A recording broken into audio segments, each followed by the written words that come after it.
Welcome to my channel S K knowledge class. दोस्तों आज की इस वीडियो में आपको बताऊंगा मैट्रिक परीक्षा 2024 के लिए वीवीआई ऑब्जेक्टिव क्वेश्चन को हल करने का ट्रिक बताएंगे दोस्तों, क्योंकि एग्जाम में बहुत विद्यार्थी जो है आंसर नहीं निकाल पाता है ऑप्शन तक का। तो मैं आपको पूरा बताऊंगा दोस्तों, वीडियो पूरा लास्ट तक देखना है। रिक्वेस्ट करता हूं दोस्तों, क्योंकि देखिए मेरे पास डिजिटल बोर्ड नहीं है जो मैं डिजिटल बोर्ड पे पढ़ाऊंगा, तो मैं कॉपी पर ही ऑब्जेक्टिव लिख लिया हूं। ऑफिशियल मॉडल पेपर का ऑब्जेक्टिव है दोस्तों, इसी से 100% रहेगा। मैं सारा हल करके आपको दिखाऊंगा, समझाऊंगा। तो रिक्वेस्ट है वीडियो को लास्ट तक देखिएगा। सवाल पहला कह रहा है 2052 के अवभाज्य गुणनखंड में 3 का घात क्या है। इसी टाइप का सवाल रहेगा, भले अंक चेंज रहेगा दोस्तों, लेकिन अगर कह दे अवभाज्य गुणनखंड में 3 का घात क्या है, 2 का घात क्या है, तो कैसे निकालना है इसको समझना आपको, ठीक ना। मैथमेटिक्स है दोस्तों, समझना ही पड़ेगा, ठीक, क्योंकि सवाल अलग हो जाता है मैथमेटिक्स में। जब तक समझेंगे नहीं तो हल नहीं कर पाएंगे। ऑप्शन भी दिया है दोस्तों, तो करना क्या है, 2052 का गुणनखंड करना है, अवभाज्य गुणनखंड, ठीक है ना। ध्यान से आपको देखना है। पहले 2 से लगाएंगे, 10 दूना 20, 2 दूनी 4, 1 यहाँ 6 दूनी 12। फिर 2 से लगाएंगे, 5 दूनी 10, 2 में नहीं लगा, 2 एका 2, 2 तिया 6। फिर अब की बार दोस्तों कितना से लगाएंगे, इसको ध्यान में रखना है आपको, ठीक ना। अब 3 से लगाएंगे दोस्तों, 3 से लगाएंगे, 3 एका 3, 2 बचेगा यहाँ 21 हो जाएगा, 3 सत्ते 21, फिर 3 एका 3। उसके बाद फिर लगाना है दोस्तों, 3 से लगाइए तो 5 तिया 15, 2 बचेगा यहाँ 21, 7 तिया 21। फिर 3 से लगाइए तो 3 से लगाएंगे दोस्तों, 3 एका 3, 2 बचेगा 9 तिया 27, ठीक ना। तो यानी कि अब हमारा गुणनखंड क्या आ गया, यहाँ ध्यान से आपको देखना है। तो 2 का बार आया, 1 2, 2 बार, 2 पर पावर 2 गुना 3, 1 2 3, 3 कितना बार आया, 3 बार आया है, गुना 19 एक बार आया है, ठीक। तो यहाँ का रहा है 3 का घात, 3 का घात देखिए तो क्या है, 3 है, यानी कि बी इसका करेक्ट आंसर हो जाएगा। इसी में आपको पूछ देगा उल्टा के दोस्तों कि 2 का घात, तो 2 का घात जो रहेगा वही ना आपको लगाना है। तो इसलिए कह रहा हूँ दोस्तों, समझना बेहद ज़रूरी है। अगर समझ जाएंगे तो मैथ में 95 96 नंबर आपका कोई नहीं काट सकता है दोस्तों, बस समझना होगा। मैं फुल तैयारी करवाऊंगा मैथमेटिक्स का दोस्तों इस चैनल पे। आप लोग कमेंट कीजिएगा क्या मैं कॉपी पे लिख के आपको समझाऊं। अगर आप लोग नहीं चाहते हैं कॉपी पे पढ़ना तो कोई दिक्कत नहीं, आप लोग कमेंट कीजिएगा, क्योंकि मेरे पास कॉपी है तो कॉपी पे ही पढ़ाएंगे, मेरे पास डिजिटल बोर्ड नहीं है। आप लोग सपोर्ट करेंगे, चैनल को सब्सक्राइब करेंगे, ज़्यादा से ज़्यादा वीडियो शेयर करेंगे तो हम भी ले लेंगे डिजिटल बोर्ड, क्या है। चलिए दूसरा सवाल कर रहे हैं, निम्नलिखित में किसका दशमलव प्रसार शांत नहीं है, शांत नहीं है। देखिए दोस्तों, इसमें आपको पता नहीं लगेगा, लेकिन मैं एक ट्रिक अगर बता दूंगा तो उससे आप पता लगा सकते हैं। देखिए दशमलव प्रसार शांत कब होता है, लिखेंगे दशमलव प्रसार शांत होता है जब हर के गुणनखंड में याद रखना है, हर के गुणनखंड में, हर क्या होता है, ऊपर वाला अंश होता है, नीचे वाला हर होता है। हर के गुणनखंड में 2 पर पावर m गुना 5 पर पावर n के रूप आ जाए, ठीक। यह रूप आपको याद रखना है। तो 2 पर पावर m, या केवल 2 भी हो सकता है, 2 पर पावर m, या केवल 5 पर पावर n भी हो सकता है। लेकिन शांत तब होगा जब 2 और 5 एक साथ हो सकता है, या 2 अलग हो सकता है, या 5 भी अलग हो सकता है, तब शांत होगा। तो यहाँ देखना है हमें कि 2 पर पावर m, देखिए 2 है, m पावर की जगह कुछ भी हो सकता है, 1 2 3 4 5 7 कुछ भी हो सकता है, उससे घबराना नहीं है। तो 2 है ना, सिर्फ हो गया, 5 है ना, 5 है, इसका मतलब क्या है, शांत है। ये क्या है, शांत है। हमें पूछ रहा है शांत नहीं है।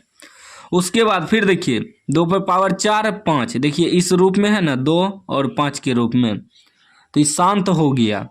उसके बाद देखिए यहाँ क्या है, 2 है, 5, 5 नहीं है 7 है, यानी कि यह अशांत है। ठीक ना, यह शांत नहीं है। यहाँ भी 2 5 है, इसका मतलब शांत है, यह अशांत नहीं है। इसका सी करेक्ट आंसर होगा। हम बता दिए अगर इस तरह का सवाल पूछे तो आपको हर का गुणनखंड करना है। इस सब में तो हर का गुणनखंड पहले से है, कहीं कहीं सिर्फ दे देगा 6/15, 20/25 इस प्रकार दे देगा। तो हर का गुणनखंड आपको करना है। अगर हर के गुणनखंड में 2 और 5 या केवल 2 और केवल 5 आ गया तो समझ लेना शांत है, वरना वो शांत है। तो यहाँ देखिए 2 7 आ गया, इसका मतलब वो शांत है। 2 और 7 देखिए, सिर्फ 2 रहेगा तो शांत होगा, अब सिर्फ 5 रहेगा तो भी शांत होगा, लेकिन अगर 2 के साथ कुछ आ गया तो वो शांत हो जाएगा। 2 के साथ 7 आ गया वो शांत हो जाएगा। 2 के साथ 5 आ गया, सॉरी 3 आ गया, वो शांत हो जाएगा। सिर्फ यही याद रखना है, 2 5 आना चाहिए या केवल 2 या केवल 5 आना चाहिए, वो शांत होगा, वरना वो शांत होगा। तो इसमें 7 था तो वो शांत हो गया। समझ गए दोस्तों? उम्मीद है समझ गए होंगे। कमेंट कर दीजिए दोस्तों समझिए, लाइक कर दीजिए, चैनल को सब्सक्राइब कर दीजिए। उसके बाद कह रहा है बहुपद x × 2x - 5 - 3 के शून्यकों का योग है। इसको ध्यानपूर्वक समझना है दोस्तों। पहले ही जो समीकरण दिया है गुना करेंगे, x को गुना करेंगे 2x से, क्या हो जाएगा 2x², और ये दोनों ब्रैकेट में, इसका मतलब x से ये भी गुना है तो ये हो जाएगा -5x और फिर -3। अब दोस्तों ये आपका हो गया a, ई हो गया b, ई हो गया c। याद रखिएगा, हमें क्या कर रहा है, शून्यकों का योग। शून्यकों का योग बराबर सूत्र होता है -b/a, -b/a। तो माइनस b की जगह क्या है -5, पूरा लिखना होगा -5 बटे a की जगह क्या है 2 है, तो माइनस प्लस 5/2, 5/2 कहाँ पे है, डी में है। इसी में कहीं कहीं पूछ देगा शून्यकों का गुणनफल। इसका सूत्र होता है c/a। नोट कर लीजिएगा दोस्तों, c/a।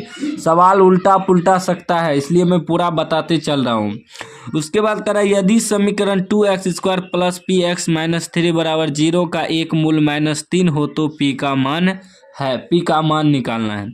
ये जो कह रहा है एक मूल 3 है, इसका मतलब x के जगह आपको यही -3 रखना है, यानी कि x बराबर -3 हो गया एक मूल।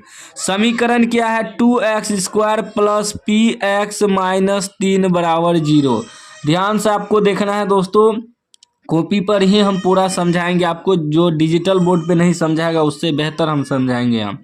अब क्या है 2x के जगह हमें -3 रखना है, तो स्क्वायर है तो स्क्वायर प्लस p गुना x की जगह -3 रखना है, -3 ई वाला बराबर 0।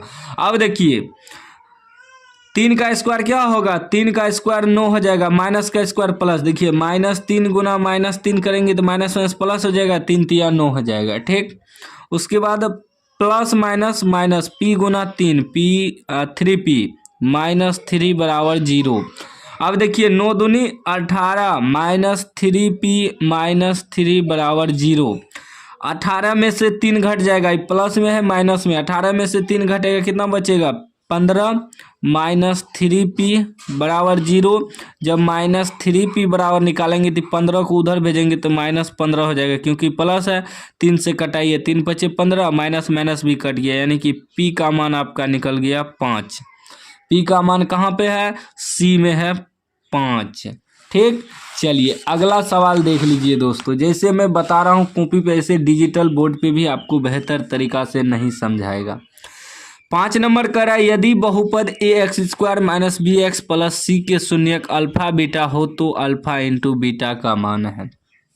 एक बात याद रखिएगा, अल्फा × बीटा को ही गुणनफल कहते हैं। गुणनफल, इसी को कहते हैं गुणनफल, और इसका सूत्र होता है c/a। c की जगह c है, a की जगह a है, तो c/a यानी कि c इसका करेक्ट आंसर हो जाएगा। इसी में योगफल जो कहते हैं तो अल्फा प्लस बीटा को कहते हैं योग या योगफल, इसका सूत्र होता है -b/a। नोट कर लीजिएगा जितना चीज़ हम लिख रहे हैं दोस्तों, यह आपको कोई नहीं बताएगा। ठीक, उसके बाद कह रहा है निम्नलिखित में कौन समांतर श्रेणी में है। ये भी सवाल बहुत पूछता है, एग्जाम में 100% आएगा, मेरा गारंटी है। भले अंक चेंज रहे लेकिन ये वो पूछेगा। अब इसको पकड़ना कैसे, इसमें तो बहुत टाइम लग जाएगा दोस्तों, आपको समझ में नहीं आएगा कौन समांतर श्रेणी में है।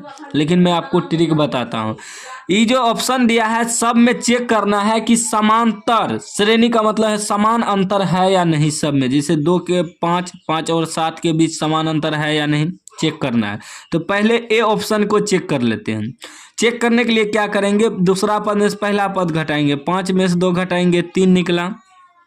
फिर क्या करेंगे, 7 में 5 घटाएंगे, 7 में 5 घटाएंगे, कितना निकलेगा, 2।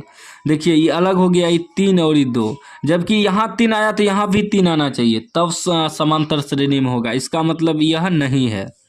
दूसरा चेक करेंगे बी ऑप्शन को, क्या है, 2 का स्क्वायर क्या हो जाएगा, 4, 3 का स्क्वायर 9, 2 का स्क्वायर 4, 3 का स्क्वायर 9, 7 का स्क्वायर 49। यह तो नहीं होगा, क्योंकि 9 में 4 घटाएंगे 5 आएगा, 49 में 9 घटाएंगे 40 आएगा, ये तो पहले नहीं होगा। उसके बाद सी ऑप्शन को चेक करेंगे। सी ऑप्शन में एक्स स्क्वायर यह भी नहीं होगा, क्योंकि एक्स स्क्वायर में एक्स घटाएंगे तो ये घटवे नहीं करेगा। यह भी ऑप्शन सही नहीं है। कह रहा है एपी में कौन है, यह पूछ रहा है, तो इसका मतलब डी होगा। सब ऑप्शन गलत है तो डी होगा, लेकिन डी को भी चेक कर लेते हैं, ऑप्शन डी को भी। क्या दिया है, 1, 3, 5, डॉट डॉट, यही ना। तो क्या करेंगे, पहले 3 में 1 को घटाएंगे तो क्या निकलेगा, 2। हमेशा दूसरा पद में से पहला पद घटाना है चेक करने के लिए, और तीसरा पद में से दूसरा पद घटाना है। 3 में से घटाएं 2 निकला, फिर 5 में से 3 घटाएंगे तो कितना निकलेगा, 2 निकलेगा। अब दोनों का अंतर समान आ गया ना। जब अंतर समान आ जाएगा वही एपी होता है, वही समांतर होता है, यानी कि डी इसका करेक्ट आंसर है। इस तरीका से आपको कोई नहीं बताएगा। अगर आप कॉपी पे पढ़ना चाहते हैं तो हम पूरा ऑब्जेक्टिव आपको सॉल्व करवा देंगे, जो कि बोर्ड एग्जाम में निश्चित रहेगा और अच्छा रैंक आएगा। आप लोग कमेंट कीजिएगा।